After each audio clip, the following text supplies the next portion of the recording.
عمل ضروری ہے. سب سے پہلے ایمان، اس کے بعد پھر عمل ضروری ہے. جب تک عمل نہیں سب بیکار ہے. آپ نماز کے لیے لوگوں سے کہتے رہیے اور خود نہ پڑھیے. آپ روزے کے لیے دوسروں سے پوچھیے آپ روزہ ہے آپ کا اور خود نہ ہو آپ کا. تو ایمان اور عقیدے کے ساتھ عمل بھی ضروری ہے.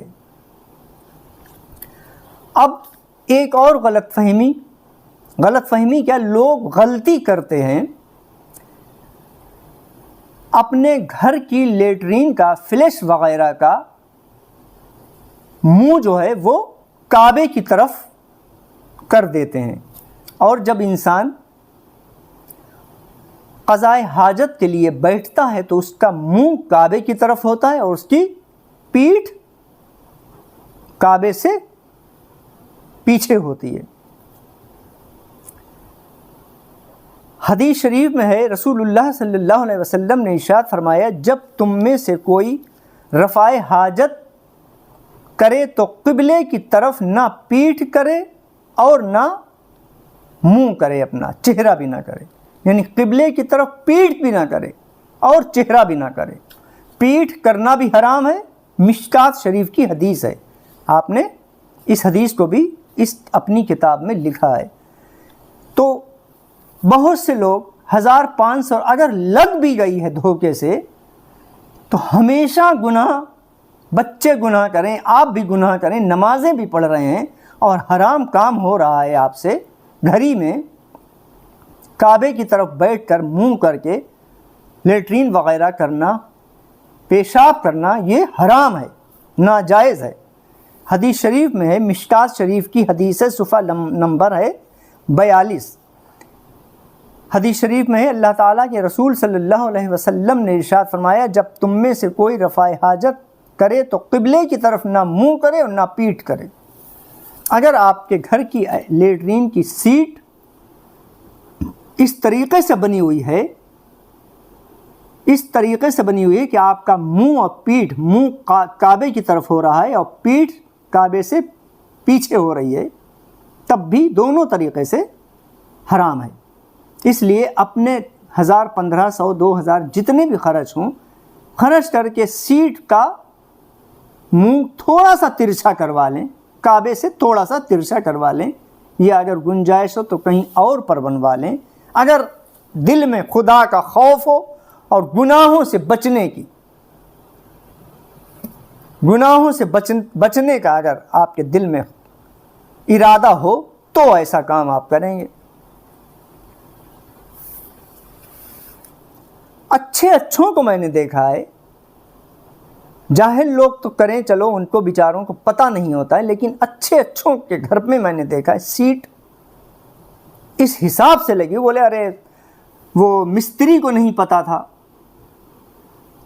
اب لگ گئی تو اب وہ کیسے ٹوٹے.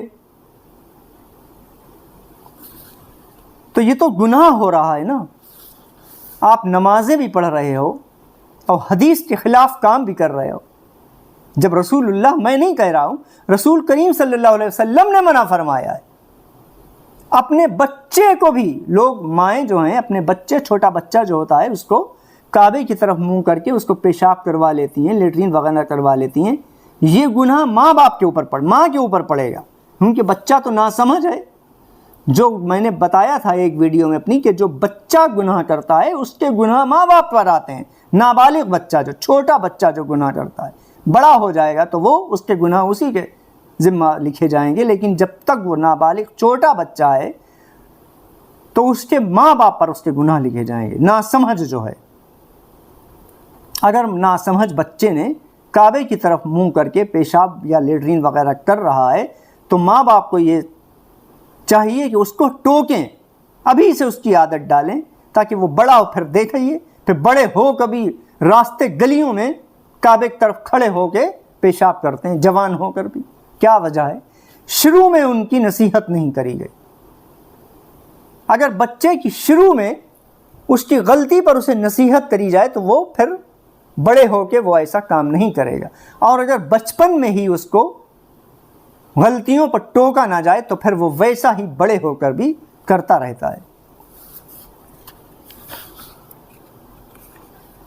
دوسری غلط فہمی ایک دور کری ہے انہی نے، نماز جنازہ کے بعد اسی وضو سے دوسری نماز پڑھنے کا مسئلہ۔ جیسے کچھ لوگ نماز جنازہ جب پڑھ لیتے ہیں، وضو ہوتا ہے ان کا، تو اب یہ عوام میں مشہور ہے کہ اب اس وضو سے دوسری نماز نہیں پڑھی جا سکتی، اس وضو سے دوسری نماز اب نہیں پڑھی جا سکتی، جس وضو سے نماز جنازہ پڑھی گئی ہے اس وضو سے اب دوسری فرض نماز نہیں پڑھی جا سکتی۔ یہ بھی غلط فہمی ہے۔ اس وضو سے ہر نماز پڑھی جا سکتی ہے، چاہے وہ فرض نماز ہو۔ اگر جمعے کے دن آپ نے نماز جنازہ پڑھا ہے اور اسی وضو سے آپ جمعے کی نماز پڑھ سکتے ہیں، جمعے کی نماز سے پہلے 9-10 بجے اگر یا صبح میں کسی وقت آپ نے کسی کی نماز جنازہ پڑھی ہے اور آپ کا وضو ہے، اگر آپ پڑھ سکتے ہیں تو اسی وضو سے سنت، فرض، نفل کچھ بھی پڑھ سکتے ہیں، آپ کا وضو ٹوٹے گا نہیں، نہ آپ کو دوسرا وضو کرنے کی ضرورت ہے۔ ہاں اگر ویسے نہ وضو آپ کا ٹوٹ جائے تو آپ دوسرا وضو کر کے نماز پڑھیں گے۔ لیکن اگر آپ یہ کہیں کہ نماز جنازہ پڑھنے کے بعد وضو ٹوٹ جاتا ہے، اب نئے وضو سے دوسری نماز پڑھیں، ایسا نہیں ہے۔ یہ غلط فہمی آپ اپنی دور کر لیں۔ دوسری غلط فہمی انہی نے میت کو غسل دینے کے بعد غسل کرنے کا مسئلہ، یعنی کچھ لوگ میت کو، بہت سے لوگ اپنے لوگ میت کو غسل دیتے ہیں، جب غسل کرنے والا یا کرنے والی نہیں ملتی ہے تو گھر والے بھی میت کو غسل دے دیتے ہیں مجبوری، اور اچھی بات ہے، دینا چاہیے۔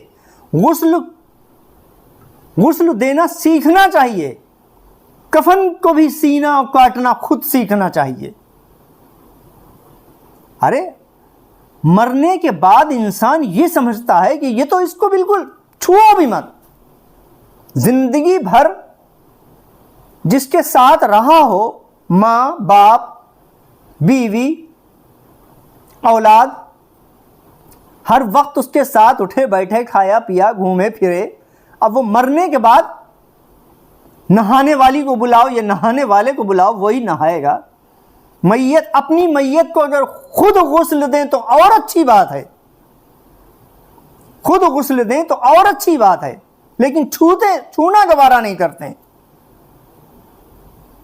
سیکھیں، یوٹیوب پر بھی بہت سے میت کو غسل دینے کا طریقہ بھی بتا رہے ہیں، کفن کو کاٹنا سینا بھی بتا رہے ہیں، آپ لوگ یہ باتیں سیکھیں، خود غسل دیں اور خود کفن پہنائیں۔ ارے آپ کا اپنا تھا بھائی، مردہ دیکھ کر خوش ہوتا ہے، جب تک مردے کی روح وہیں پر فرشتے لیے کھڑے رہتے ہیں، اسے کون نہا رہا ہے، کون آیا ہے، کون رو رہا ہے، سب مردہ دیکھتا ہے، سب اس کی روح دیکھ رہی ہے، بس وہ بول نہیں سکتی، سب دیکھ رہی ہے۔ دہاڑے مار مار کر کون رو رہا ہے، یہ بھی غلط ہے۔ میت پر دہاڑے مار مار کر، بیان لگا لگا کر رو تو خوب رہے ہو، اور اگر غسل دینے کے لیے کہہ دو تو اپنا نہیں تھا، ویسے اپنا تھا۔ بیان لگا لگا کر رونا، دہاڑے مار مار کر رونا، کپڑے پھاڑ پھاڑ کر رونا، یہ بھی غلط ہے اور منع ہے شریعت میں۔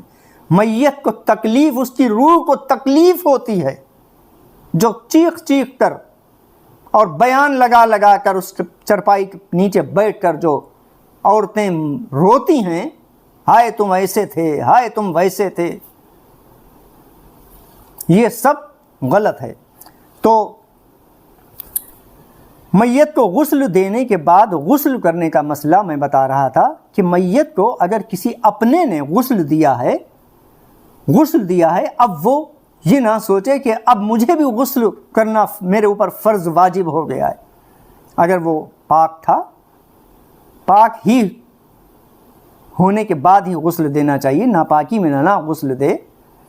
اگر غسل میت کو دیا ہے، اب وہ غسل اس کے اوپر واجب فرض نہیں ہوا ہے۔ کچھ لوگ کہتے ہیں کہ میت کو غسل دینے کے بعد میرا غسل ٹوٹ گیا، میں ناپاک ہو گیا۔ ناپاک کیوں ناپاک ہو گیا؟ غسل اپنے آپ خود، ہاں ویسے اگر غسل کرنا چاہے تو کر لے، کوئی بری بات بھی نہیں ہے، لیکن اگر یہ سوچے کہ اب میں نماز نہیں پڑھ پاؤں گا، نہا کے ہی پڑھوں گا، غسل کر کے ہی پڑھوں گا، تو یہ غلط ہے۔ اس کا غسل سے کوئی واسطہ نہیں ہے، غسل اس کا نہیں جاتا ہے، وہ پاک ہے۔ مردے کو نہانے کے بعد بھی وہ پاک ہی رہا، وہ ناپاک نہیں ہوا۔ سمجھ گئے نا آپ؟ ویسے ہی ہاں اگر ویسے نہا لے انسان، تھوڑی کراہیت اس کو لگتی، چھینٹیں وغیرہ آ جاتی ہیں اندر سے، تو نہا لے، اچھی بات ہے۔ دوسری ایک اور غلط فہمی، کیا سطر کھل جانے سے وضو ٹوٹ جاتا ہے؟ گاؤں وغیرہ میں یا شہر وغیرہ میں بھی کچھ عورتوں کا ماننا یہ ہے کہ وہ یہ سمجھتی ہیں، پہلے کے لوگ بھی، جو اتنا علم نہیں تھا، اب تو یوٹیوب دیکھ دیکھ کے لوگوں کو بہت معلومات ہو گئی ہے، ہر مولوی ماشاءاللہ اس پر آتے ہیں اور طرح طرح کی ہر بات بتاتے ہیں۔ تو کچھ عوام میں یہ بات مشہور ہے کہ کسی کا جسم دیکھ کر یا گھٹنے دیکھ کر، ننگا کسی بچے کو ننگا اگر اس کا سطر دیکھ لیا تو وضو ٹوٹ جاتا ہے، وضو جاتا رہتا ہے، اب وضو مجھے نیا وضو کرنا پڑے گا۔ ایسا نہیں ہے۔ اگر کسی بچے کا سطر آپ نے دیکھ لیا یا کسی بچے کو ننگا دیکھ لیا، آپ کی نظر بچے پر پڑ گئی، یا اپنے گھٹنے کھلے دیکھ لیے یا کسی اور کے گھٹنے یا سطر کھلا ہوا دیکھ لیا، تو آپ کا وضو نہیں ٹوٹتا ہے، وضو آپ کا نہیں ٹوٹے گا۔ وضو صرف ان باتوں سے ٹوٹتا ہے جو باتیں آپ کو پتہ ہوں گی، کن کن باتوں سے وضو ٹوٹتا ہے۔ ریحہ خارج ہونے سے وضو ٹوٹتا ہے، لیٹرین پیشاب کو وغیرہ جانے سے وضو ٹوٹتا ہے، ان سب باتوں سے وضو ٹوٹتا ہے۔ اگر آپ کہیں کہ میں نے کسی کے گھٹنے دیکھ لیے یا میں نے کسی کو نیچے کا حصہ دھڑ کے ننگا دیکھ لیا یا بچے کو دیکھ لیا ننگا تو میرا وضو جاتا رہا، وضو آپ کا نہیں ٹوٹے گا، ٹھیک ہے؟ یہ بات اب آپ کو معلوم ہو گئی، یہ غلط فہمی اب آپ کی دور ہو گئی۔ وضو صرف انہی باتوں سے ٹوٹتا ہے جو باتیں بتائی گئی ہیں۔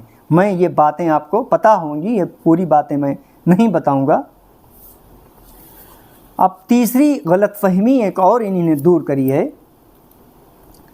لوٹے یا گلاس کو پانچوں انگلیوں سے پکڑنے کا مسئلہ۔ جیسے بہت سے لوگ لوٹا ہے یا گلاس وغیرہ ہے، پانچوں انگلیوں سے اس طریقے سے پکڑ لیتے ہیں، یا لوٹے کو اس طریقے سے پکڑ لیتے ہیں، یا گلاس کو اس طریقے سے اوپر سے ایسے پکڑ لیتے ہیں، پہلے پکڑا جاتا تھا۔ تو اب وہ یہ سمجھتے ہیں کہ پانی، جو اس میں پانی یا شربت کچھ بھی تھا گلاس میں یا لوٹے میں، وہ مکروہ ہو گیا، پانچوں انگلیوں سے پکڑنا مکروہ ہے، ایک انگلی چھوڑ کے پکڑنا چاہیے۔ ایسا بھی نہیں ہے، کوئی پانی نہ مکروہ ہوتا ہے نہ ناپاک ہوتا ہے۔ اگر آپ پانچوں انگلیوں سے پکڑو یا چار انگلیوں سے پکڑو یا تین انگلیوں سے پکڑو، آپ جس طریقے سے پکڑو، پانی مکروہ نہیں ہوگا۔ یہ بھی ایک غلط فہمی ہے، عوام میں یہ غلط فہمی ہے، پانی مکروہ نہیں ہوتا ہے۔ بہار شریعت حصہ دوم صفحہ نمبر 28 میں یہ مسئلہ لکھا ہے آپ نے۔ پانی سے بھرے لوٹے یا برتن کو پانچوں انگلیوں سے پکڑنے کو برا جاننا، بالکل مکروہ جاننا بالکل غلط ہے۔ آپ پانچوں انگلیوں سے لوٹے کو یا گلاس کو پکڑ سکتے ہیں اور اس میں پانی مکروہ نہیں ہوتا ہے۔ یہ غلط فہمی آپ اپنی دور کر لیں۔ ایک اور غلط فہمی، دودھ پیتے بچے کا پیشاب پاک ہے یا ناپاک ہے۔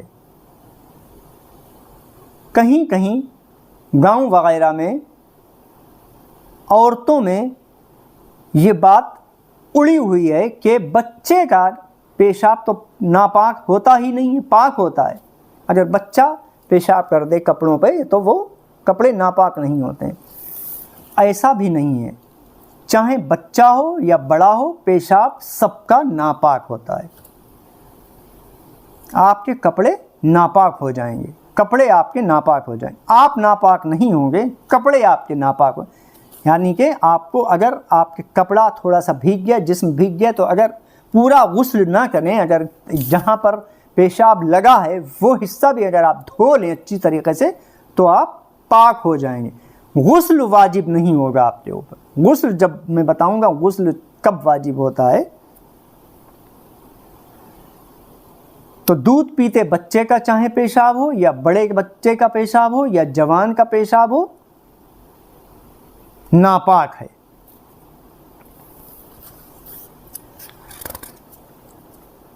اب ایک غلط فہمی انہی نے اور دور کرنے کی کوشش کری ہے، جیسے حیض و نفاس والی عورت کو منحوس سمجھنا۔ کچھ شہروں میں یا کہیں گاؤں وغیرہ میں، دیہات وغیرہ میں، حیض و نفاس والی عورت کو، جس عورت کے دن چل رہے ہوں، حیض و نفاس کے دن چل رہے ہوں، اس عورت کو لوگ منحوس سمجھتے ہیں۔ اس کے ہاتھ کا نہ کچھ کھاتے ہیں نہ پیتے ہیں، نہ اس کے ساتھ کھانا پینا کرتے ہیں، نہ اس سے کچھ کھانا وغیرہ پکواتے ہیں۔ یہ گاؤں اور دیہات اور پہلے کے دور میں لوگ زیادہ اس بات کو مانتے تھے۔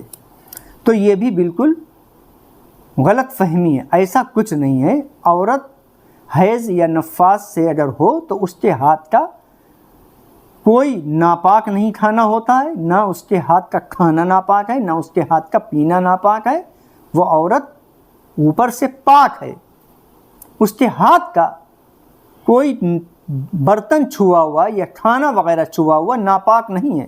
ہاں وہ قرآن شریف وغیرہ نہیں چھو سکتی ہے، وہ ناپاک ہے، نہ نماز پڑھ سکتی ہے، کھانا وغیرہ پکا سکتی ہے اور دوسرے کو بھی دے سکتی ہے۔ یہ بھی غلط فہمی انسان کو اپنی دور کر لینا چاہیے۔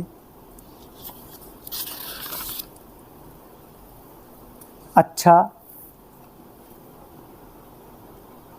کیا بچے کو دودھ پلانے سے وضو ٹوٹ جاتا ہے؟ ایک اور غلط فہمی، یہ بھی غلط فہمی ہے۔ اس سے بھی انسان، عورت کا وضو نہیں ٹوٹتا ہے۔ کہیں عوام میں یہ بھی مشہور ہے کہ بچے کو دودھ پلانے سے وضو جاتا رہتا ہے۔ بچے کو دودھ پلانے سے وضو نہیں ٹوٹتا ہے۔ ہر ناپاکی پر غسل کرنا ضروری ہے کیا؟ ہر ناپاکی پر غسل کرنا ضروری نہیں ہے۔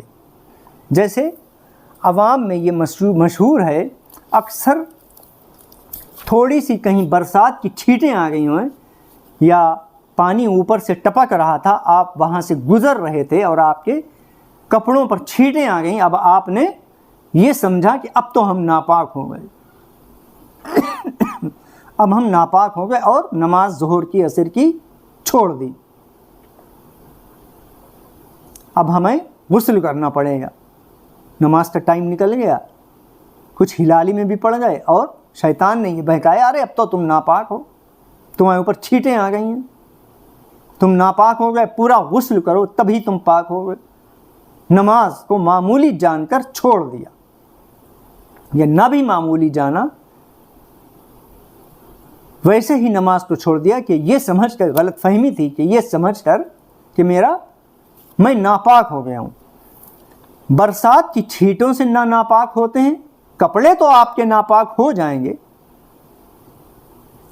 نالی وغیرہ کی چھینٹیں اگر کچھ تھوڑی آ گئی ہیں تو آپ ناپاک نہیں ہوئے، آپ کا کپڑا تو ناپاک ہو گیا ہے۔ اگر وہ بھی مسئلہ ہے کہ جتنی چھینٹوں میں کپڑا ناپاک ہوتا ہے ملا کر، اتنی چھینٹوں میں اگر آپ کا کپڑا، اتنی چھینٹیں اگر آپ کے کپڑے پر ہیں تو آپ کا کپڑا ناپاک ہو جائے گا۔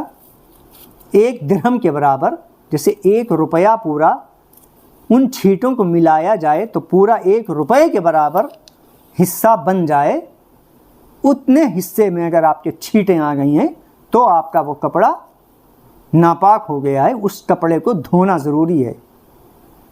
اور اگر اس سے کچھ کم چھینٹیں ہیں تو اگر آپ ان کو چھینٹوں کو نہ بھی دھوئیں تب بھی آپ نماز نہ چھوڑیں، نماز پڑھ لیں۔ اور اگر بہت زیادہ چھینٹیں آ گئی ہیں تو کپڑے بدل لیں اور اتنا حصہ دھو لیں۔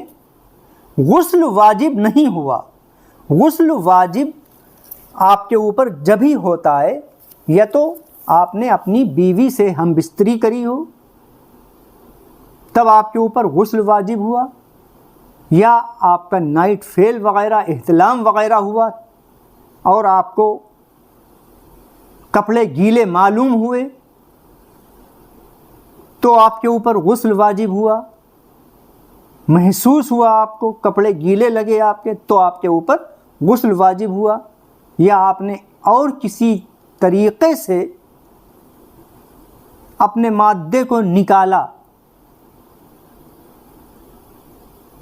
تو آپ کے اوپر غسل واجب ہوا، ورنہ چھینٹوں سے غسل واجب نہیں ہوتا۔ کپڑے بدل کر پیجامہ یا پینٹ یا کچھ بھی آپ پہنے ہوئے، تہبند پہنے ہوئے، لوور پہنے ہوئے، تو اگر چھینٹیں آ گئیں تو جلدی سے بس اس کپڑے کو بدلا اور نماز کے اگر پابند ہو تو نماز وہ اتنا حصہ دھو لیا، نماز پڑھ لی، نماز نہیں چھوڑی۔ یہ نہ سوچا کہ اب میں جو غسل کرنے کا ٹائم نہیں ہے، تو آپ کے اوپر غسل واجب نہیں ہوا، چھینٹوں سے غسل واجب نہیں ہوتا ہے۔ دوسری غلط فہمی، نیند سے وضو کب ٹوٹتا ہے؟ کچھ لوگ یہ سمجھتے ہیں کہ ہلکی پھلکے جھونکے سے یا اونگنے سے وضو ٹوٹ جاتا ہے، ایسا نہیں ہے۔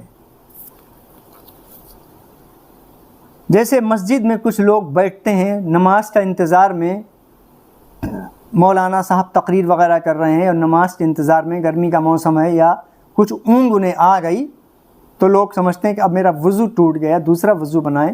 اونگ سے، ہلکی سی اونگ سے یا ہلکے سے جھونکے سے بیٹھے بیٹھے جھونکا آ گیا تو اس سے وضو آپ کا نہیں ٹوٹے گا، یہ غلط فہمی ہے۔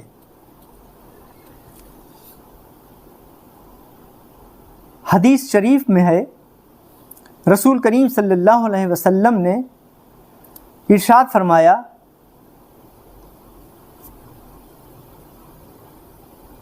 ترمذی شریف اور ابو داؤد کی حدیث میں نبی کریم صلی اللہ علیہ وسلم کے صحابہ اکرام مسجد شریف میں نماز عشاء کے انتظار میں بیٹھے ہوئے سونے لگتے تھے، جھونکے لینے لگتے تھے، یہاں تک کہ ان کے سر نیند کی وجہ سے جھک جاتے تھے، پھر وہ دوبارہ بغیر وضو کے ہی نماز پڑھ لیتے تھے۔ مشکات شریف صفحہ نمبر 41۔ تو اگر مسجد میں بیٹھ کر اونگ وغیرہ آ گئی یا نماز کے انتظار میں بیٹھے ہوئے تھے، ہلکی سی اونگ آ گئی یا ہلکا سا جھونکا آ گیا تو آپ کا بیٹھے بیٹھے تو آپ کا وہ وضو نہیں ٹوٹے گا، آپ کو وضو دوسرا کرنے کی ضرورت نہیں ہے۔ یہ ایک غلط فہمی ہے، اس کو آپ اپنی دور کر لیجئے۔ ایک غلط فہمی اور ہے، کیا بیوی سے ہم بستری کرنے میں سارے کپڑے ناپاک ہو جاتے ہیں؟ جیسے اگر آپ یہ سمجھیں کہ ہم نے اپنی بیوی سے ہم بستری کرتے وقت میرے سارے کپڑے ناپاک ہو گئے، تو سارے کپڑے آپ کے ناپاک نہیں ہوتے ہیں، کپڑوں سے کوئی تعلق نہیں۔ ہاں، اگر کپڑے میں کوئی نجاست وغیرہ لگ گئی ہے، کوئی پانی وغیرہ لگ گیا تو اس کپڑے کو آپ وہیں پر کے کپڑے کو، اتنے ہی حصے کو آپ دھو سکتے ہیں، سارے کپڑے آپ کے ناپاک نہیں ہوئے۔ یہ بھی ایک غلط فہمی ہے، جو لوگ یہ سمجھتے ہیں اب میرے یہ کپڑے ناپاک ہو گئے، تو وہ کپڑے ناپاک نہیں ہوں گے جب تک اس میں کوئی ناپاک وغیرہ چیز نہ لگ جائے۔ ایک اور غلط فہمی ہے، کتے کے بدن یا کپڑے سے چھو جانے کا مسئلہ، یعنی اگر کتے کا بدن کپڑے سے چھو جاتا ہے یا اس کی پونچھ وغیرہ یا اس کے بال وغیرہ کپڑے سے، کہیں آپ جا رہے تھے کہیں آپ جا رہے تھے اور کتا نکل رہا تھا، اس کا بدن آپ کے کپڑوں پر لگ گیا یا اس کی پونچھ لگ گئی ہلکی سی، اب آپ یہ سمجھے کہ میرے کپڑے ناپاک ہو گئے اور آپ نے نماز چھوڑ دی، تو آپ کے کپڑے ناپاک نہیں ہوں گے۔ ہاں، اگر کتا نالی میں سنا ہوا تھا، کیچڑ وغیرہ میں سنا ہوا تھا اور اس کی پونچھ بھی سنی ہوئی تھی اور اس نے آپ کے کپڑوں پر چھینٹیں وغیرہ دے دیں یا پونچھ لگ گئی اس کی، تو اب آپ کے وہ کپڑے اگر بہت سی چھینٹیں ہیں، وہ ان کپڑوں کو آپ بدل دیں، دوسرے کپڑے پہن لیں۔ غسل جب بھی واجب نہیں ہے، دوسرے کپڑے پہن لیں، اتنا دھڑ دھو لیں، ناپاک نہیں ہوئے آپ، جلدی سے نماز پڑھ لیں، ناپاک نہیں ہوں گے۔ غسل واجب میں نے جیسے بتایا، وہ غسل واجب جب ہی ہوگا جب میں نے یہ باتیں بتائی ہیں۔ چھینٹیں اگر آ گئی ہیں، ہاں، کتے کا بال، سوکھا ہوا بال اگر جسم پر لگ جائے، کپڑوں پر لگ جائے، تو کپڑا ناپاک نہیں ہوگا، آپ کو غسل کرنے کی ضرورت نہیں۔ کتے کا لعاب جو تھوک ہے وہ ناپاک ہے، اس کا تھوک جو اگر آپ کے کپڑوں پر لگ گیا تو وہ آپ کا کپڑا اتنا آپ کو دھونا ضروری ہے، اس کپڑے کو آپ دھو لیں اور دھو کر نماز پڑھ سکتے ہیں۔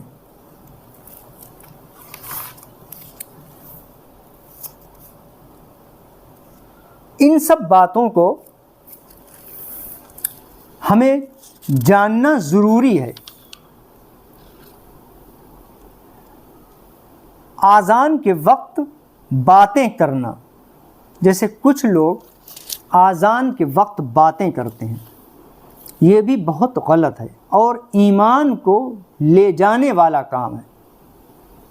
حدیث شریف میں ہے، جس نے آذان کے وقت باتوں میں مشغول رہا، جو شخص آذان کے وقت باتوں میں مشغول رہا، اس پر خاتمہ برا ہونے کا خوف ہے۔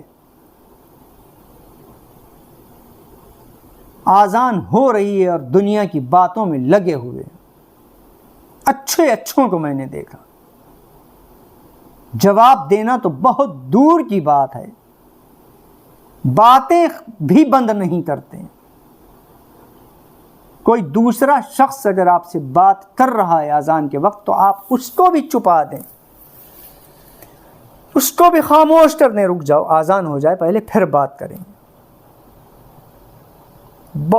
ایمان، ڈر ہے کہ ایمان نہ چلا جائے مرتے وقت، جس نے دنیا میں آذان کے وقت باتیں کری، برے خاتمے کی علامت ہے۔ خوف برے خاتمے پر، اس کا برا خاتمہ نہ ہو۔ حدیث شریف میں ہے، جس نے آذان کے وقت باتیں کریں، باتوں میں مشغول رہا، اس پر خاتمہ برا ہونے کا خوف ہے۔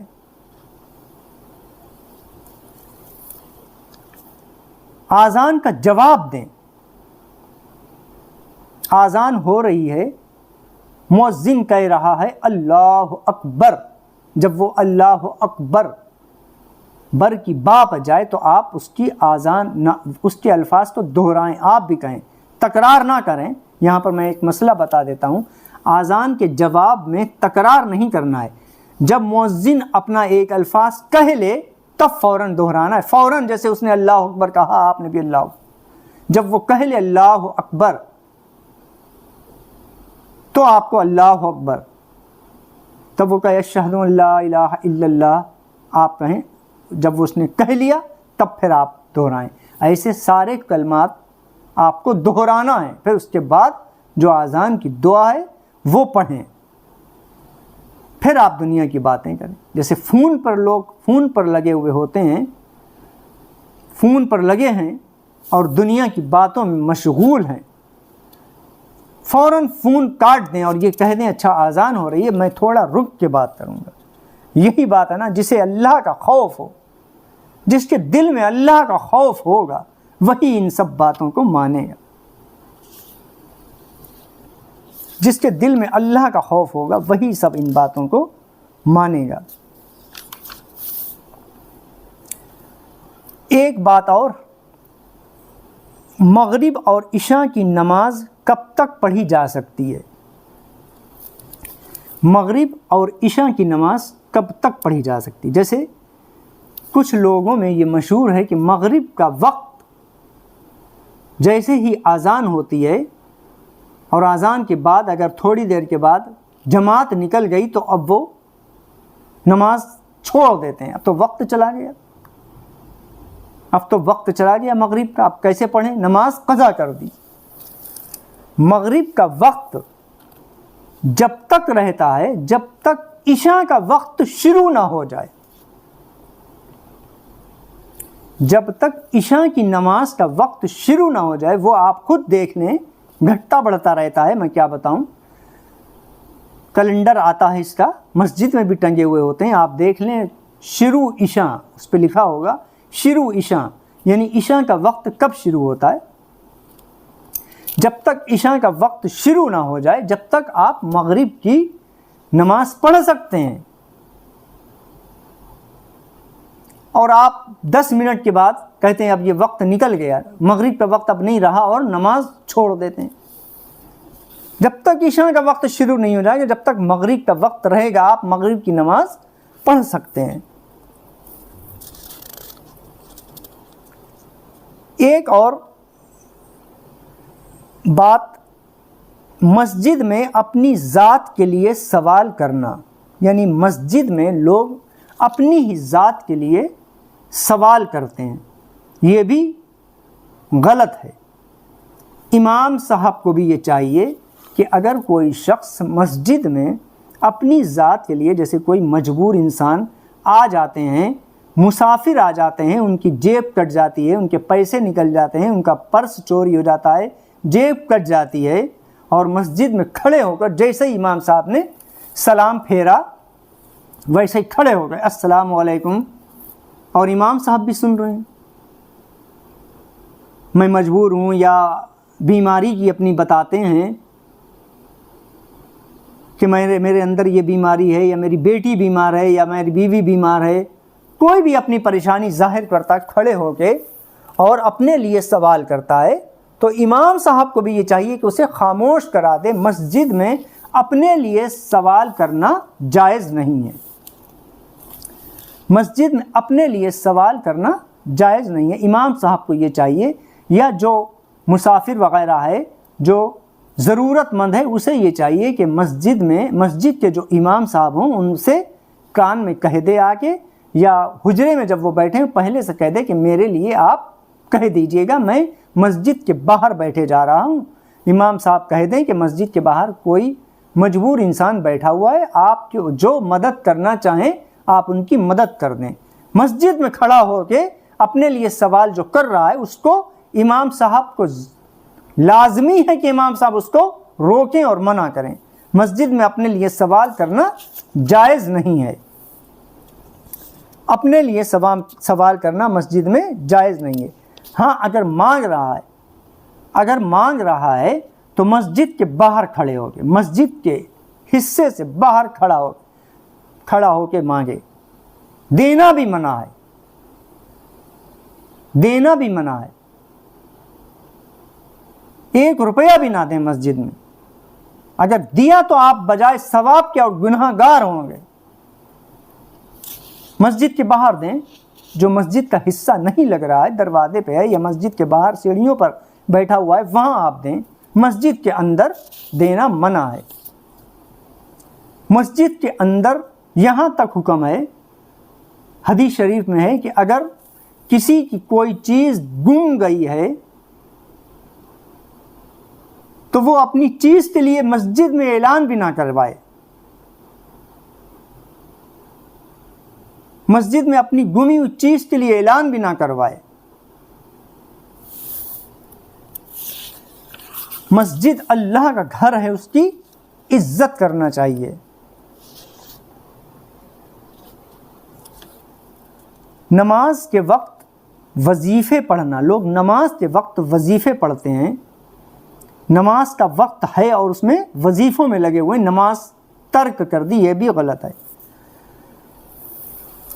نماز فرض ہے، وظیفہ فرض نہیں ہے، جس نے وظیفے کو نماز سے کم اہمیت، بہت سے کم لوگ ہیں ایسا جو کرتے ہیں، کوئی نہیں کرتا ہوگا لیکن بہت سے لوگ کرتے ہیں، وظیفے کے چکر میں نماز قضا کر دی، کیا فائدہ؟ نماز پہلے فرض ہے، جب تک نماز نہیں کوئی وظیفہ نہیں۔ تو اگر جو حضرات ایسا کرتے ہوں کہ وظیفہ پڑھ رہے ہیں اور نماز یا جماعت چھوڑ دی تو بالکل ان کے وظیفے سے کوئی انہیں فائدہ نہیں پہنچے گا۔ نماز ضروری ہے۔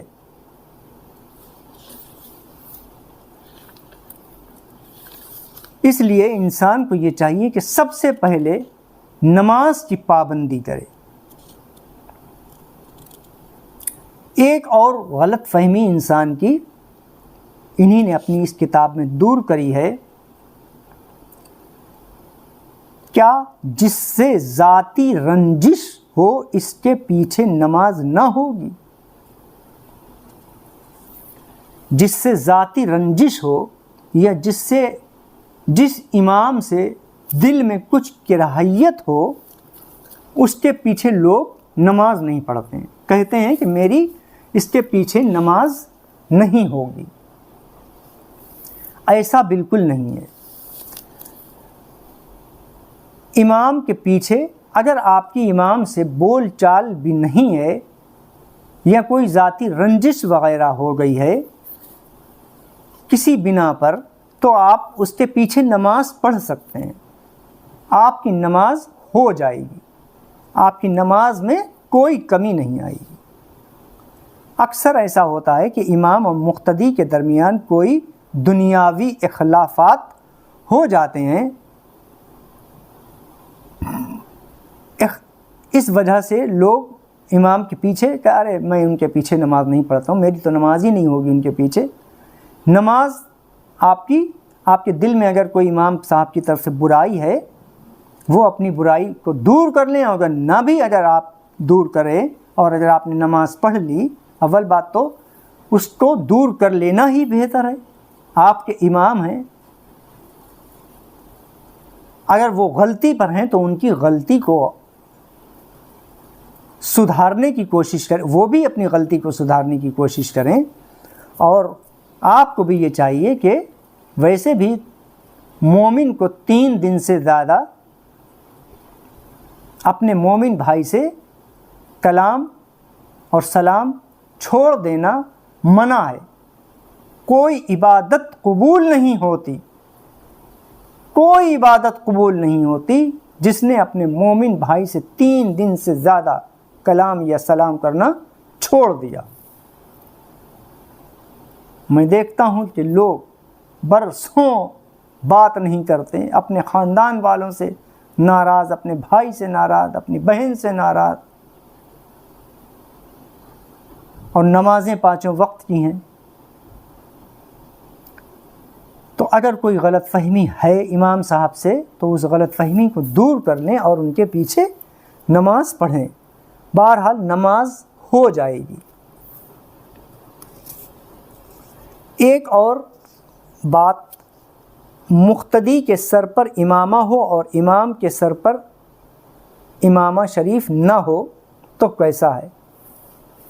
اگر مقتدی کے سر پر امامہ جسے صافہ یا پگڑی کہتے ہیں ہے، باندھ کر نماز پڑھ رہا ہے اور امام کے پیچھے امام کے سر پر نہیں ہے، تو اب کچھ لوگوں کا یہ کہنا ہے کہ اس کی نماز نہیں ہوگی۔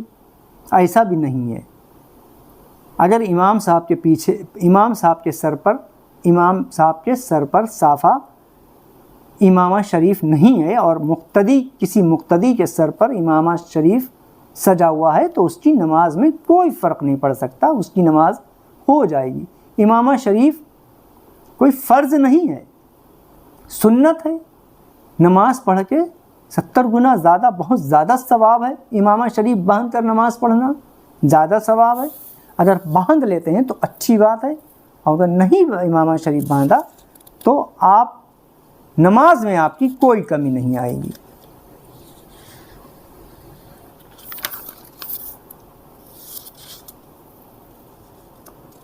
نماز میں ادھر ادھر دیکھنا، جیسے کچھ لوگ نماز میں نیت بندھی ہوئی ہے اور ادھر ادھر نظر کرتے ہیں، یہ بھی درست نہیں ہے۔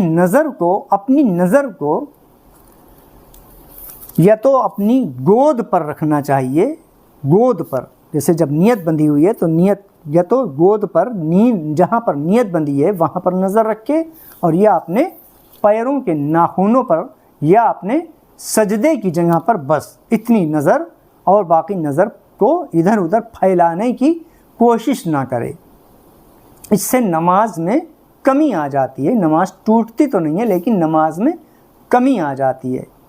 جیسے اگر آپ نماز پڑھ رہے ہیں اور آپ کے برابر میں کوئی آ کر کھڑا ہو گیا، اب آپ نے دیکھنے کی، شیطان نے وسوسہ ڈالا کہ دیکھو کون آیا ہے، آپ نے دیکھنے کی ترچھی آنکھوں سے دیکھنے کی کوشش کری کہ اس کی کئی رکھتیں چھوٹ گئی ہیں، یا ادھر سے ترچھی آنکھوں سے آپ نے دیکھنے کی کوشش کری، یا بچے شیطانی کے وغیرہ کر رہے ہیں تو آپ نے آنکھیں چلائیں نماز میں، تو آنکھوں کو نہ چلائے نماز میں، اپنی نظر کو صرف اپنے سجدے کی جگہ پر رکھے، یا پیروں کے ناخنوں تک کو دیکھے، یا اپنی گود پر نظر رکھے، اس کے علاوہ اپنی نظر کو ادھر ادھر نہ پھیلائے۔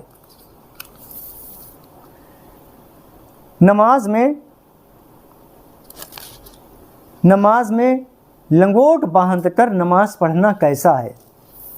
کچھ لوگ سمجھتے ہیں کہ پائجامہ یا تہبند کے اندر لنگوٹ باندھ کر نماز پڑھنے سے نماز نہیں ہوتی، حالانکہ یہ ان کی غلط فہمی ہے۔ نماز میں کوئی کمی نہیں آتی، اگر آپ لنگوٹ یا فرنچی جو بھی کہہ لیجئے پہنے ہوئے ہیں اور نماز پڑھ رہے ہیں تو نماز میں کوئی کمی نہیں آئے گی، آپ کی نماز ہو جائے گی۔ پینٹ اور پیجامے کی مہری کو موڑ کر نماز پڑھنا، یعنی اگر آپ نے پینٹ ہے آپ کی یا پیجامہ ہے، اس کی مہری کو آپ نے موڑ لیا، کچھ لوگ اپنے پینٹ کی یا پیجامے کی مہری کو موڑ لیتے ہیں اور یہ کہتے ہیں کہ گٹے کھلے ہونا چاہیے اور پینٹ کو موڑ لیتے ہیں، تہبند کو اوپر سے ایسے کر کے پلٹ لیتے ہیں، یا پیجامے کی مہریاں موڑ لیتے ہیں۔ تو نہ پیجامے کی مہریوں کو پلٹنا چاہیے، نہ پینٹ کی مہری کو بھی نہ پلٹے، اور تہبند وغیرہ کو ایسے اوپر کے لیے گھرسے بھی نہ، یہ بھی منع ہے۔ کپڑے کو الٹا، جیسے کپڑے کو الٹے کپڑے میں نماز نہیں ہوتی ہے۔ اگر آپ نے الٹا کپڑا پہن لیا، کرتا وغیرہ الٹا پہن لیا تو آپ کی نماز نہیں ہوگی۔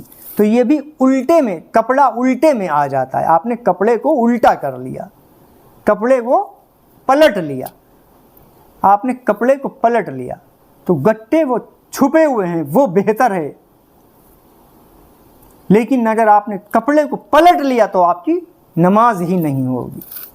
اس لیے اس بات کا بھی خیال رکھیں، اگر پینٹ پہنے ہوئے ہیں تو جیسے پہنے ہوئے ہیں ویسے ہی نماز میں کھڑے ہو جائیں، اور اگر زیادہ پانچوں وقت کی نمازی ہیں تو پھر اسی حساب سے اپنا کپڑا پہنیں کہ گٹے آپ کے کھلے ہوئے ہوں، اسی حساب سے پہنے آپ۔ قرآن پڑھنے پر صرف ہونٹ ہلانا کیسا ہے؟ جیسے کچھ لوگ قرآن پڑھتے وقت صرف اپنے ہونٹ ہلاتے ہیں، دل ہی دل میں قرآن کو پڑھتے ہیں، دل ہی دل میں۔ کچھ لوگ قرآن کی تلاوت اور نماز یا نماز کے باہر کچھ پڑھتے ہیں تو صرف ہونٹ ہلاتے ہیں، ہلکے سے، آواز نہیں نکالتے ہیں۔ اس طرح پڑھنے سے نماز نہیں ہوگی، اور اس طرح قرآن کی تلاوت کی تو تلاوت کا ثواب بھی نہیں پائے گا۔ آہستہ پڑھنے کا مطلب یہ ہے کہ کم سے کم اتنی آواز ضرور نکالے کہ کوئی رکاوٹ نہ ہو اور اپنے کانوں تک آواز جائے، ہلکی سی۔ جب قرآن کی تلاوت کرے تو کم سے کم اتنی آواز نکالے، بالکل دل میں نہ پڑھے، اتنی آواز نکالے کہ خود اپنے آپ سن لے، بالکل دل میں ایسے ہونٹ ہلا کے قرآن کو پڑھنا درست نہیں ہے۔ کیا جماعت سے نماز پڑھنے والے کو امام کے ساتھ دعا مانگنا ضروری ہے؟ ہر نماز سلام پھیرنے پر مکمل ہو جاتی ہے، اس کے بعد جو دعا مانگی جاتی ہے یہ نماز میں داخل نہیں ہے۔ اس دعا سے نماز سے اس دعا کا کوئی واسطہ نہیں ہے۔ اگر کوئی شخص نماز پڑھنے یعنی سلام پھیرنے کے بعد بالکل دعا نہ مانگے تب بھی اس کی نماز ادا ہو جائے گی۔ اگر کسی کو جلدی ہے یا کہیں بہت ضروری جانا ہے تو ویسے بھی، جیسے اگر مسجد میں نے دیکھا ہے جنازہ، کسی کا جنازہ شریف باہر رکھا ہوا ہے، اگر میں یہاں پر ایک مسئلہ بتا دیتا ہوں، اگر کسی کا مسجد کے باہر جنازہ شریف آیا ہوا ہے، نماز جنازہ پڑھانے کے لیے امام صاحب سے کہا جا رہا ہے اور امام صاحب عصر کی نماز پڑھائی ہے یا ظہر کی نماز پڑھائی ہے یا عشاء کی نماز پڑھائی ہے، تو اس میں اگر جنازہ مسجد کے باہر رکھا ہوا ہے، میں دیکھتا ہوں مسجد کے باہر جنازہ شریف رکھا ہوا ہے اور لوگ لمبی دعاؤں میں مشغول ہیں، لمبی دعا پڑھ رہے ہیں، کھڑے ہو کر سلام پڑھ رہے ہیں، نفلیں پڑھ رہے ہیں، اور لوگ باہر انتظار، ارے ابھی 2 لوگ رہ گئے، ارے ابھی 1 لوگ رہ گئے، ارے ابھی 2 لوگ، ابھی رک جائیے، ابھی 2 لوگ رہ گئے۔ اگر حدیث پاک میں ہے جلدی کرو نماز، میت جب تیار ہو جائے تو اس کو دفنانے کی جلدی کرو، نفل نماز بھی اگر جنازہ شریف تیار ہے اور مسجد کے باہر رکھا ہوا ہے تو آپ نفل نماز نہ پڑھیں، بعد میں پڑھیں، پہلے نماز جنازہ پڑھا دیں اور اس میں شریک ہو جائیں گا۔ اور میں دیکھتا ہوں اطمینان سے لمبی دعا بھی مانگ رہے ہیں اور سلام بھی پڑھ رہے ہیں، اور اب لوگ انتظار باہر کر رہے ہیں، ارے ابھی 2 رہ گئے، ارے ابھی 4 رہ گئے۔ نفل پڑھنے کا بھی حکم نہیں، سنت موقدہ اگر آپ نے پڑھیں، جیسے ظہر کی آپ نے فرض پڑھے، اس کے بعد کی جو 2 سنت موقدہ ہیں وہ پڑھ لیں، اب بس مختصر سی دعا مانگیں، مختصر سی۔ امام صاحب کو بھی یہ چاہیے کہ وہ مختصر سی دعا مانگیں اور جلدی سے جا کے نماز جنازہ پڑھائیں، لمبی دعا نہ مانگیں، دیر نہ کریں اس میں۔ یہ چھوٹی چھوٹی سی باتیں ہمیں معلوم ہونا چاہیے، چھوٹے چھوٹی سی باتیں ہیں یہ، لیکن ہیں بہت ضروری باتیں۔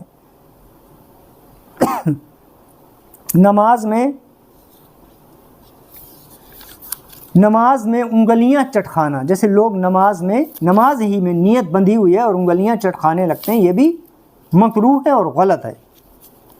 ویسے بھی مسجد میں بھی بیٹھ کر، اگر مسجد میں بیٹھے ہوئے ہیں تو مسجد کا ادب ہے کہ مسجد میں جیسے ادب سے بیٹھیں، اور انگلیوں میں انگلیاں اس طریقے سے انگلیوں میں انگلیاں ڈال کر بھی نہ بیٹھیں، یہ بھی مکروہ ہے۔ انگلیوں میں انگلیاں ڈال کر، اور یا انگلیاں چٹکاتے ہیں لوگ، انگلیاں بھی نہ چٹکائیں، یہ بھی مکروہ ہے۔ مسجد میں زور سے قہقہا مار کے ہنسنا، مسجد میں ٹھٹا مار کے ہنسنا بھی منع ہے، اور دنیا کی باتیں کرنا بھی منع ہے۔ جیسے عام طور پر میں نے دیکھا ہے مغرب کی نماز میں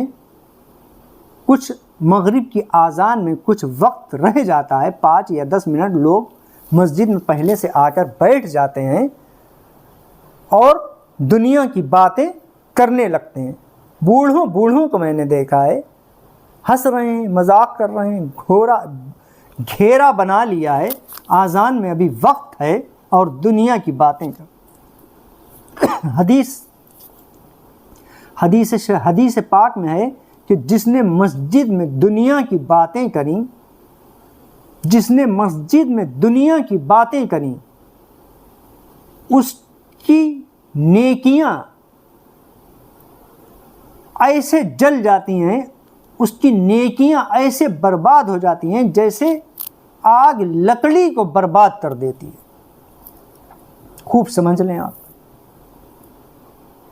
نماز پڑھ رہے ہیں، 70 سال کی عمر ہو گئی، 60 کی ہو گئی، اور دنیا میں ہنسی مذاق کی باتیں، آذان میں بھی ٹائم ہے۔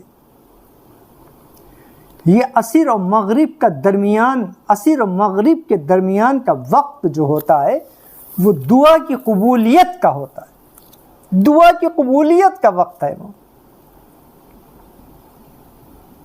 اس وقت ہمیں یہ چاہیے نہ کہ دنیا کی باتیں کریں، ہم تسبیح پڑھیں، بیٹھ جائیں تسبیح پڑھیں، بس کیا اذان ہو گئی، بس نماز پڑھ لی، فرض تو ادا ہو گیا، لیکن مسجد کا ادب، یہ بھی باتیں ضروری ہیں نماز کے ساتھ ہی ساتھ، مسجد کا ادب کرنا چاہیے۔ اگر مسجد میں کوئی چٹائی وغیرہ نہیں بچھی ہوئی ہے، مصلی نہیں بچھا ہوا ہے، تو یہ صرف مسجد کے امام کا کام نہیں ہے، یہ یا متولی کا کام نہیں ہے، ہر شخص کا یہ کام ہے، جو بھی نمازی ہے مسجد میں سب کا یہ کام ہے، مصلی بچھا دے، اور امام صاحب اگر فالتو ہیں تو امام صاحب کو بھی یہ چاہیے کہ وہ بھی اگر بچھا دیں تو کوئی ان کی عزت میں کمی نہیں آ جائے گی۔ میں نے دیکھا کہ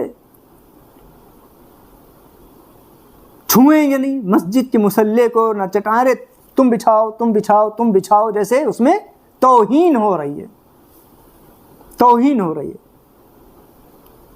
مسجد کا کام میں بڑھ چڑھ کر حصہ لینا، جتنا ہی آپ بڑھ کر، چاہے آپ عالم ہو، چاہے مولوی ہو، چاہے امام ہو۔ حضرت ابو ہریرہ رضی اللہ تعالی عنہ نے خود اپنے ہاتھ سے مسجد کی نالی کو صاف کرا ہے۔ اب آج کل کے اماموں سے کہہ دو کہ ذرا نالی صاف، مسجد کی نالی یا مسجد کی لیٹرین وغیرہ صاف، تو کوئی برا نہ مانے۔ صحابیوں نے مسجد کو دھویا ہے، مسجد کے اندر جو گندگی جانور کر دیتے تو اس کو اٹھا کے پھینکا ہے، نالی صاف کری ہے۔ اللہ کا گھر ہے، یہ نہ سوچو کہ تم کر دو، جو سب سے جس کا بھی بس چلے وہ مسجد میں جلدی سے ہاتھ بٹائے۔ تو مسجد میں اگر پہلے سے آ گئے ہیں تو آپ کو یہ چاہیے کہ مسجد میں اللہ تعالیٰ کی تسبیح بیان کرے۔ ویسے بھی حدیث پاک میں ہے کہ عصر کی نماز کے بعد ایک تسبیح بسم اللہ الرحمن الرحیم کی پڑھ لے، اور ایک تسبیح لا الہ الا اللہ کی پڑھ لے، اور ایک تسبیح استغفر اللہ ربی من کل ذنب واتوب الیہ، 3 تسبیحاں یعنی 300 مرتبہ، 100 مرتبہ یہ تینوں چیزیں پڑھ لے۔ اس کی بہت زیادہ فضیلت ہے، بہت زیادہ فضیلت۔ ہم دیکھتے ہیں کہ دنیا کی باتوں میں لگاؤ، آذان ہونے والی ہے، بس آذان کا وقت، بس مؤذن مائک کے پاس گیا تب شاید باتیں ختم ہو جائیں، ورنہ دنیا کی باتیں مسجد میں بوڑھے کرتے ہیں، بوڑھے چوچیں لڑاتے ہیں۔ اللہ انہیں ہدایت دے، اللہ انہیں ہدایت دے۔ مسجد میں باتیں کرنا عبادت کو ایسے کھا جاتا ہے جیسے لکڑی کو آگ کھا جاتی ہے، عبادت برباد ہو جاتی ہے۔ مسجد میں کوئی دنیا کی بات نہ کرو۔ حضرت مولا علی رضی اللہ تعالی عنہ فرماتے ہیں کہ میں گوارا نہیں کرتا ہوں کہ مسجد میں تلوار میان میں رکھی جائے یا میان سے نکالی جائے۔ کیا فرماتے ہیں؟ میں مسجد کے اندر گوارا نہیں کرتا ہوں کہ تلوار کو بھی میان میں ڈالا جائے یا میان سے نکالا جائے۔ اتنی آواز بھی گوارا نہیں۔ کتنی آواز ہوتی ہے اس میں؟ تلوار کو میان میں رکھنے سے یا میان میں نکالنے سے کتنی کچھ بھی آواز نہیں ہوتی۔ آپ نے مثال، اتنی سی مثال دی کہ اتنی سی آواز بھی میں گوارا نہیں کرتا ہوں مسجد میں۔ اتنی سی آواز بھی لوگ چلاتے ہیں، لوگ چلاتے ہیں مسجد میں، دنیا کی باتیں کرتے ہیں، کہے لگاتے ہیں، لڑائیاں تک ہو جاتی ہیں، لڑائیاں تک ہو جاتی ہیں۔ اب امام صاحب کو یہ چاہیے، دیکھیے امام جو ہے وہ مقتدیوں کا پیشوا ہوتا ہے۔ امام جو ہے وہ مقتدیوں کا، اپنے مقتدیوں کا پیشوا ہے، اور امام صاحب کو اگر مقتدی کے اندر کوئی کمی یا اس کی نماز میں کوئی کمی لگے تو امام صاحب کو یہ چاہیے کہ وہ فوراً انہیں سمجھا دے، اکیلے میں سمجھا دے۔ اگر اس نے امام صاحب نے کوئی نماز میں کمی دیکھی ہے تو امام صاحب کو یہ چاہیے کہ اس کو اکیلے میں سمجھا دے، سب کے سامنے نہ سمجھائے۔ اگر کوئی کمی ہے ان کی اور سب کے سامنے سمجھا رہے ہیں تو اس کی توہین ہوگی، اور توہین کرنا کسی کی منع ہے، کسی کی توہین کرنا منع ہے۔ ابھی جیسے ہمارے ہی شہر میں ایک بیچارے نادرا خواں تھے، مسجد میں امامت کرتے تھے، ان کے پیچھے کسی حافظ نے نماز پڑھی،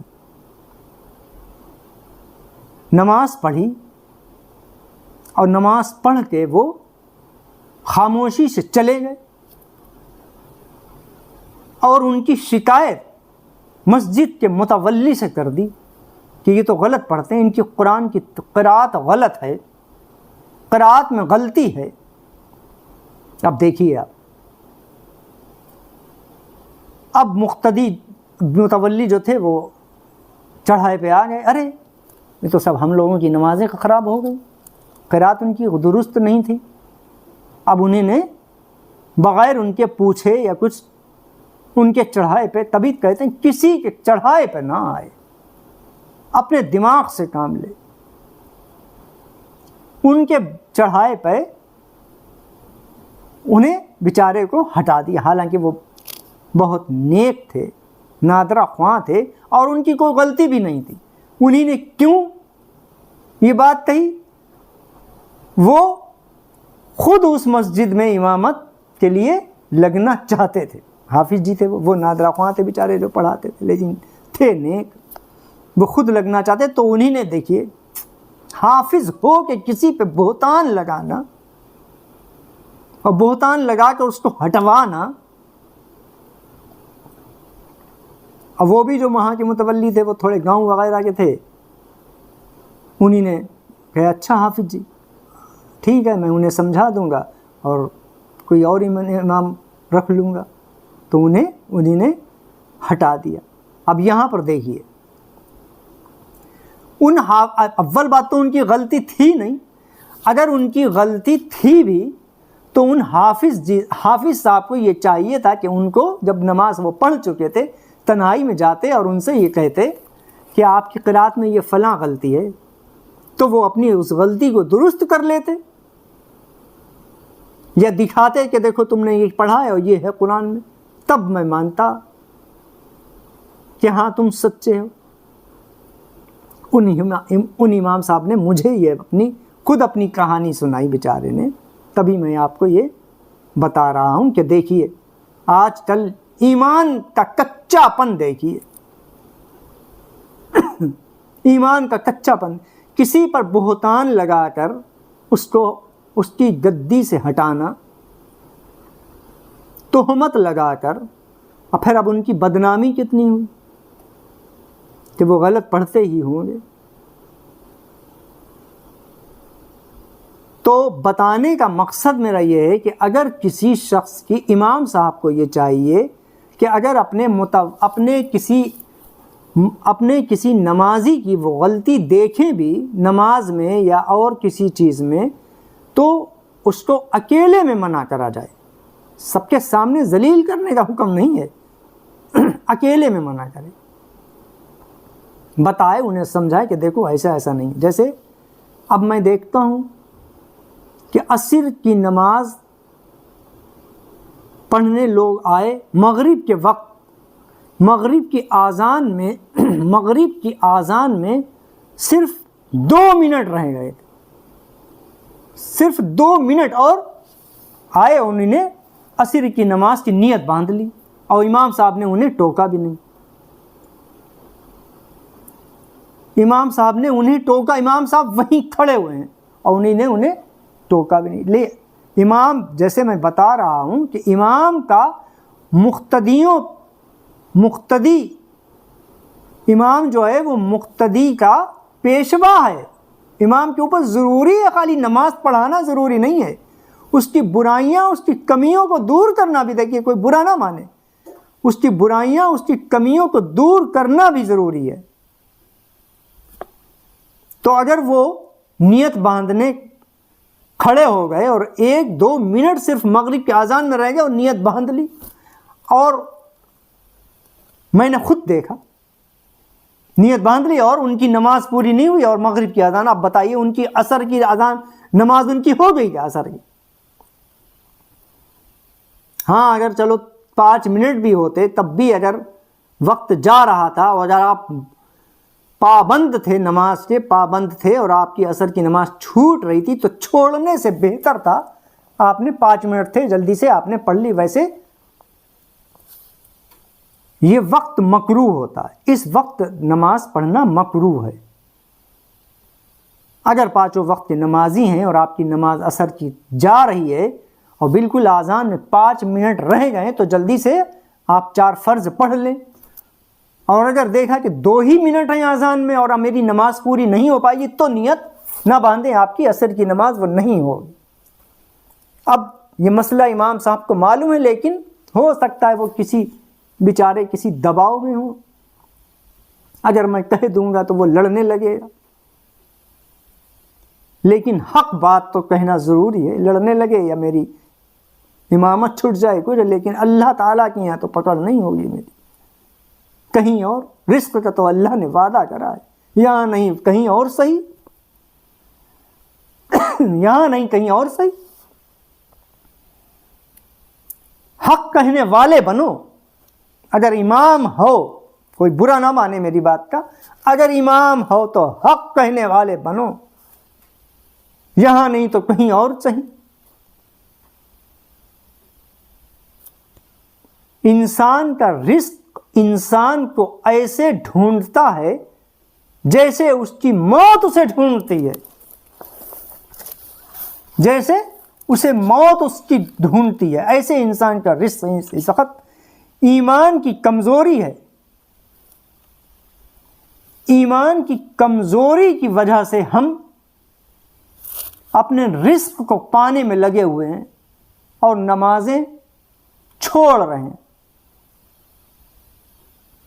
نمازیں چھوڑ رہے ہیں۔ یہ کیا ہے؟ ایمان کی کمزوری ہی تو ہے کہ پتہ نہیں، دیکھو اگر ہم اتنی دیر اپنی تجارت چھوڑ دیں گے تو ہمارا کسٹمر چلا جائے گا، اتنی دیر اگر ہم اپنی دکان بند کر دیں گے تو ہماری روزی چلی جائے گی۔ ایسا نہیں ہے، ایمان کو اپنے ایسا پختہ بنا لو،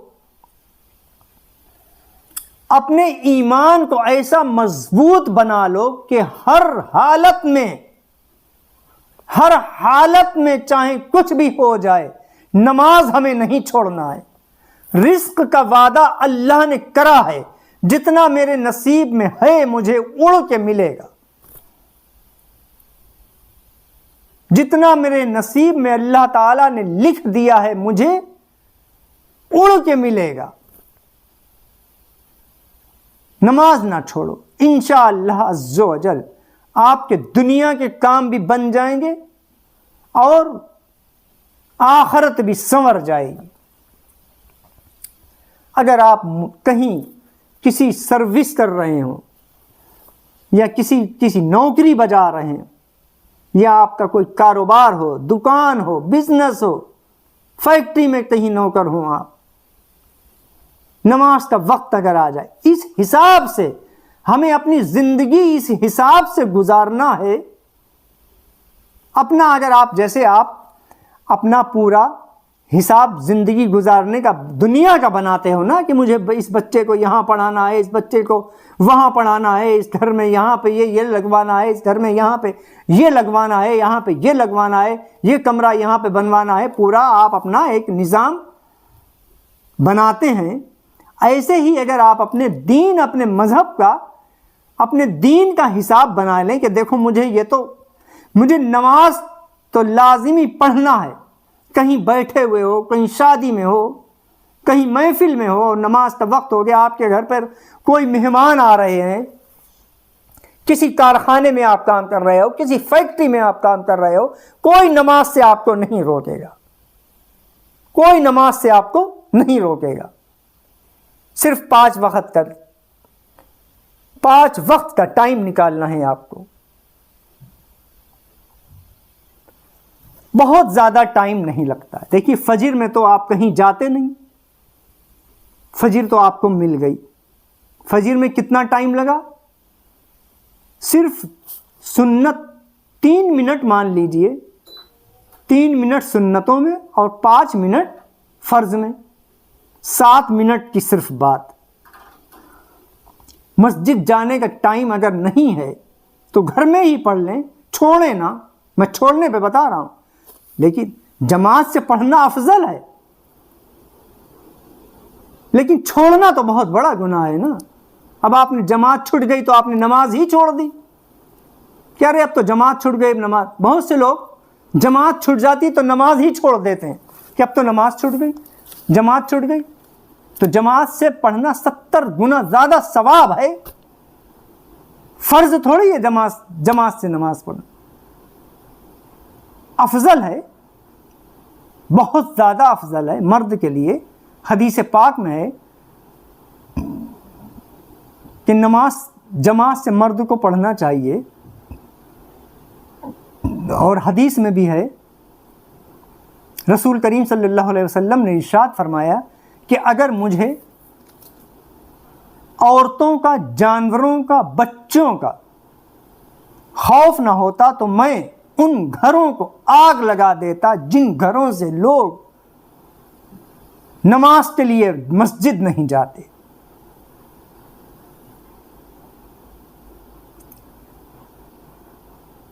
ہاں اگر آپ اب اس زمانے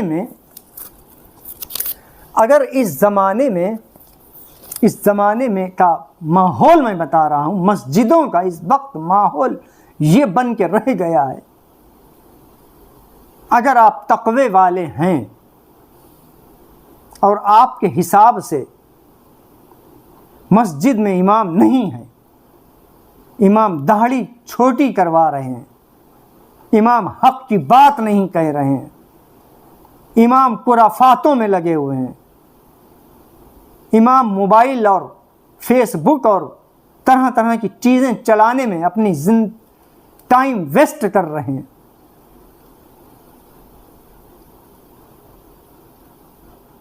داڑھی بھی چھوٹی کرا رہے ہیں،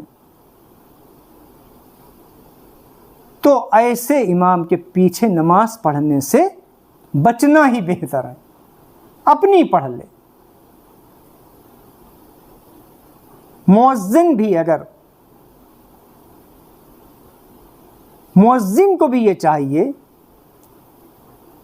کہ اگر وہ اذان دے رہا ہے 5 وقت کی، تو اس کو گالی گلوج سے، لڑائی جھگڑوں سے، خرافاتوں سے، غیبت سے، چغلی سے، بری باتوں سے، سڑکوں پہ، کھوکوں پہ اور ادھر ادھر دکانوں پہ کھڑا ہونے سے اپنے آپ کو، امام کو تو چاہیے، مقتدی کو بھی یہ مؤذن کو بھی یہ چاہیے کہ اپنے آپ کو ان سب باتوں سے بچائے، گالی گلوچ سے، کل کو ورنہ اگر ابھی آپ اذان دینے جا رہے ہو اور ابھی آپ گالیاں دے رہے ہو تو کیا لوگ کہیں گے کہ یہ اذان دیتے ہیں؟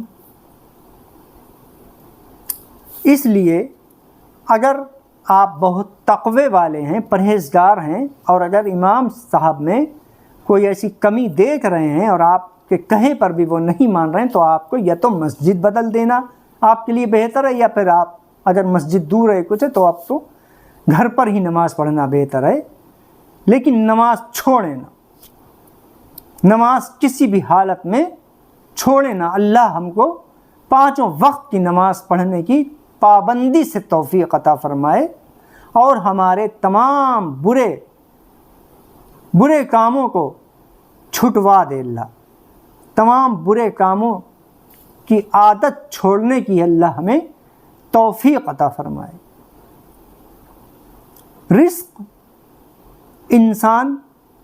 رزق کے لیے انسان اپنی آخرت بالکل خراب نہ کرے۔ 4 دن کی انسان کی زندگی ہے، 4 دن کی زندگی انسان کی ہے، کوئی آپ کے مرنے کے بعد آپ کے کوئی کام نہیں آئے گا۔ اگر آپ کے کام آئیں گے تو آپ کے اعمال کام آئیں گے۔ یہی زندگی ہے، بس بہت جلدی سے اپنی زندگی کو اچھا کرنے کی کوشش کر لیں اور اپنی برائیوں کو چھوڑنے کی کوشش میں لگے رہیں۔ شیطان ہمارا کھلا دشمن ہے، وہ تو یہی چاہتا ہے کہ اس کا ایمان کو کسی طریقے سے چھین لے، ایمان کو کسی طریقے سے چھین لے۔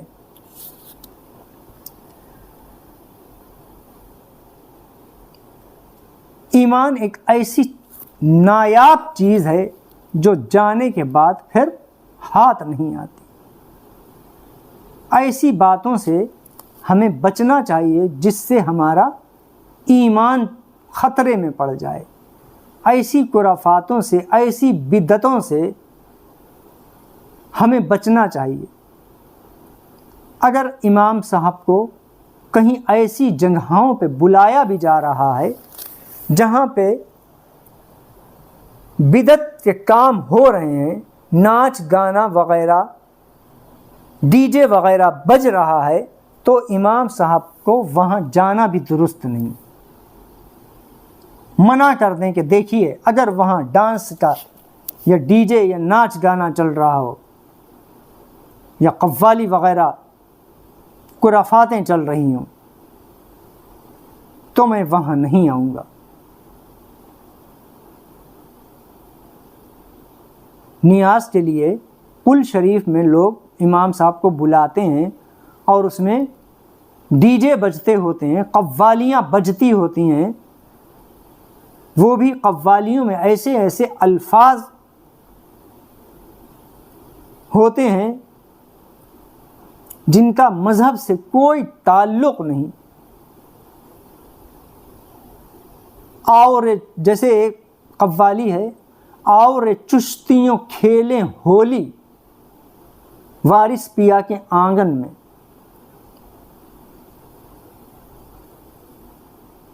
کتنے ایسے الفاظ استعمال کرے جاتے ہیں، وارث پیا کے آنگن میں ہولی کھیلنے کا کیا مطلب؟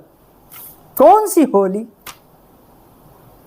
اور چشتیوں کھیلیں ہولی وارث پیا کے آنگن میں۔ استغفر اللہ ربی من کل ذنب واتوب الیہ۔ اللہ قوم کو ہدایت عطا فرمائے، اللہ تعالیٰ اس قوم کو ہدایت عطا فرمائے۔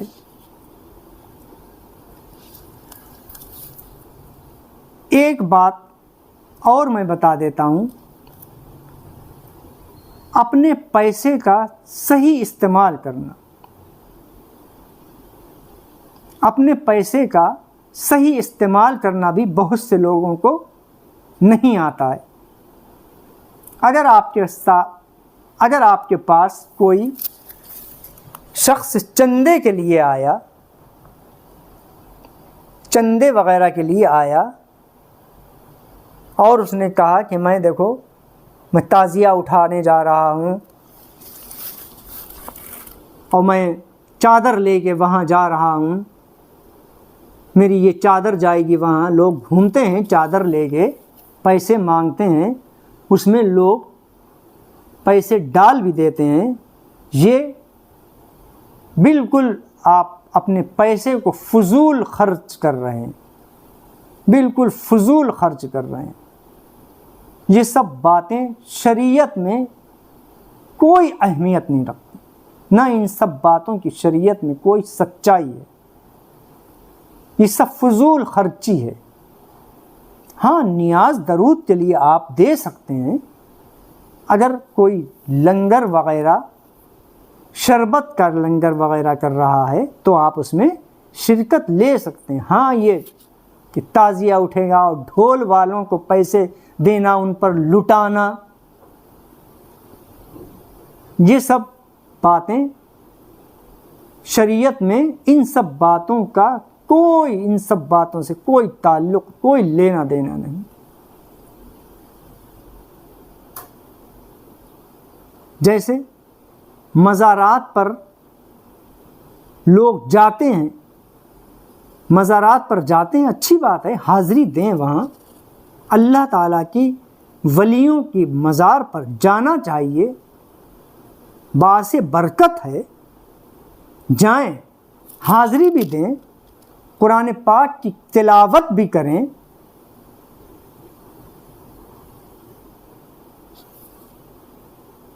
اور لوگ وہاں دیگیں پکواتے ہیں، لنگر کرواتے ہیں، اور اپنے پہلے جو کام ضروری ہے کریں۔ میں یہ نہیں کہہ رہا ہوں دیگیں پکوا دیں، لنگر کروا دیں، اچھی بات ہے، خوب لٹائیں، خوب لٹائیں، اللہ کے ولیوں کے نام پر خوب لٹائیں، لیکن جو پہلے ضروری ہے آپ یہ دیکھیں کہ میرے اوپر کسی کا قرض تو نہیں ہے، میرے اوپر کسی کا حق تو نہیں آ رہا، کہیں میری بہن ضرورت مند تو نہیں ہے، کہیں میرا بھائی بھوکا تو نہیں ہے، کہیں میری اولاد کا حق تو نہیں مر رہا، کہیں میری بہن کی حق تلفی تو نہیں ہو رہی، کہیں میرے بھائی کی حق تلفی تو نہیں ہو رہی، کہیں میری بیوی کی حق تلفی تو نہیں ہو رہی۔ کسی کا حق تو میرے اوپر نہیں آ رہا۔ لوگ قرضہ لے لے کر لوگ چلے جاتے ہیں، قرضہ لے لے کر۔ دیکھیے حج، جیسے حج کرنے لوگ چندہ کر کے چلے جاتے ہیں، حج کرنا اسی پر فرض ہے جس کے اوپر زکوٰۃ فرض ہے، حج فرض ہے۔ حج کب فرض ہوتا ہے؟ جب وہ اس کے پاس اتنا پیسہ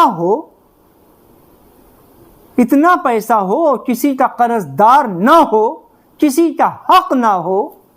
اگر بیٹی کی شادی، بیٹی جوان ہے تو پہلے اپنی بیٹی کی شادی کرے پھر حج کرنے جائے، یہ تو اس کا پورا انتظام کر دے، رکھ دے، الگ ہٹا دے، اس کا جو بھی خرچ ہے اس میں ہٹا دے، پھر حج کرنے جائے۔ یہ کہیں نہیں لکھا ہوا ہے کہ آپ چندہ کر کے حج کرنے جاؤ، چندہ کر کے۔ ہاں، اگر آپ کو محبت ہے اتنی اور آپ کو کوئی کرا رہا ہے تو آپ کر سکتے ہیں، لیکن یہ کہیں نہیں لکھا ہوا ہے کہ چندہ کرو، لوگوں سے مانگو پیسے اور حج کرنے چلے جاؤ۔ تو کچھ باتیں انسان کے لیے، کچھ علم انسان کے لیے ضروری ہیں، جو باتیں انسان کو اپنی زندگی گزارنے کے لیے ضروری ہیں، ان باتوں کا علم بھی ضروری ہے، ان باتوں کا علم بھی ضروری ہے۔ جیسے بہت سی بدعتیں لوگ گھر میں طاق بنا دیتے ہیں، طاق بنا دی گھر میں اور اس پہ پردہ ڈال دیا اور اس پردے کے اندر وارث پاک کی شوی وغیرہ رکھ دی، تصویر رکھ دی، خرید کے لے آئے، اب اس پہ اگر بتیاں جلا رہے ہیں اور اس پہ نیاز کر رہے ہیں رکھ کر، یہ سب باتیں شریعت میں منع ہیں، یہ سب باتیں شریعت میں منع ہیں۔ نہ ہی کوئی وارث پاک کی تصویر ہے اور نہ ہی انہی نے کبھی اپنی تصویر بنوائی۔ اگر کسی نے ان کی ہاتھ وغیرہ سے کوئی تصویر بنا بھی دی ہے تو یہ ان کی تصویر رکھنا، کسی کی بھی تصویر ہے، ان کی کیا، کسی کی بھی تصویر گھر میں جانور کی یا انسان کی لگانا منع ہے شریعت میں۔ اگر آپ کی ماں یا باپ کی بھی تصویر، آپ کی ماں یا باپ گزر گئے ہیں تو ان کی تصویر بھی گھر میں نہ رکھیے، بکسے میں اگر ہے بھی تو اس کو بکسے میں رکھ دیجئے۔ جتنی آپ سامنے لوگ جیسے رکھ دیتے ہیں اس میں فوٹو پر ہار ڈال دیتے ہیں، یہ اپنے مذہب میں یہ سب باتیں منع ہیں۔ جتنا ہی آپ اپنے گھر میں تصویر لگاؤ گے ماں کی یا باپ کی جو بھی گزر گیا ہے اتنی یاد آئے گی۔ اس لیے بہتر یہ ہے کہ اگر تصویر ہے ماں کی یا باپ کی یا اور کسی کی تو اس تصویر کو اندر ہٹا دیں، گھر میں نہ لگیں۔ گھر میں تصویر لگانے سے رحمت کے فرشتے نہیں آتے ہیں، گھر میں تصویر لگانے سے رحمت کے فرشتے نہیں آتے ہیں۔ گھر میں کسی بھی جاندار چیز کی تصویر نہ لگائیں، سینری وغیرہ لگا سکتے ہیں، جاندار چیز کی تصویر لگانا یا رکھنا منع ہے۔ اگر وارث پاک سے آپ کو محبت ہے، عقیدہ ہے، تو آپ ان کو ایسے ہی قرآن پاک کی تلاوت کریے اور ان تک پہنچائیے، ان کی روح کو پہنچائیے، ایصال ثواب کریے، درود شریف پڑھ کے بخشیے، سورہ اخلاص شریف 100 مرتبہ پڑھ کے بخشیے۔ یہ کیا کہ تصویر طاق بنا دی اور تصویر رکھ دی اور میرے گھر پر ان کا پھیرا ہے اور میرے گھر پر ان کا پھیرا ہے، یہ سب باتیں شریعت میں نہیں ہیں۔ اگر ہمیں شریعت پر چلنا ہے تو ان سب باتوں کو ماننا پڑے گا۔ 5 وقت کی نماز پڑھیں، نماز کی پابندی کریں اور دنیاوی خرافاتوں سے اپنے آپ کو بچانے کی کوشش کریں۔ اللہ تبارک تعالی ہم سب کو دین کی راہ پر چلنے کی توفیق عطا فرمائے، بدعت سے، شرک سے بچنے کی توفیق عطا فرمائے، تمام مشکلات، بلایات، ہم سب کے دکھ، درد، پریشانیوں کو اللہ تبارک تعالی دور فرمائے۔ آمین ثم آمین۔